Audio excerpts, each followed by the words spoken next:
যখন তুমি নিজের রক্তের মানুষের দ্বারা কষ্ট পাবে, তখন তুমি একবার নবী ইউসুফ আলাইহিস সালামের কথা মনে করো। তিনি কিভাবে নিজের ভাইয়ের দ্বারা প্রতারিত হয়েছিল। যখন তোমার বাবা মা না বুঝেই তোমার বিরুদ্ধাচরণ করে, তখন নবী ইব্রাহিম আলাইহিস সালামের কথা মনে করো। তার বাবা তাকে আগুনে নিক্ষেপ করায় ভূমিকা রেখেছিল। যখন তুমি সমস্যা থেকে পরিত্রাণের জন্য কোনো পথ পাবে না, তখন ইউনুস আলাইহিস সালামের কথা ভেবো। তিনি কতটা সময় তিমি মাছের পেটে আটকা পড়েছিল।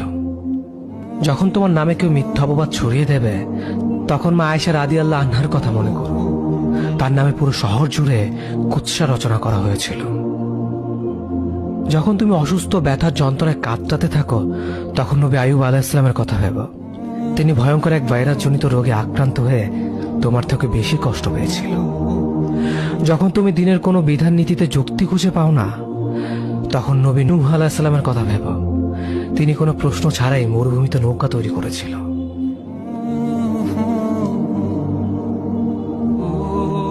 যখন তুমি আত্মীয়স্বজন, পরিবার, বন্ধু বান্ধবের কাছে হাসির পাত্রে পরিণত হও, তখন তুমি শেষ নবী হযরত মুহাম্মদ সাল্লাল্লাহু আলাইহি ওয়াসাল্লামের কথা ভেবো। রাসূল সাল্লাল্লাহু আলাইহি ওয়াসাল্লাম বলেছিলেন, সবচেয়ে বড় পরীক্ষা দিয়ে সব থেকে বড় পুরস্কার আসে।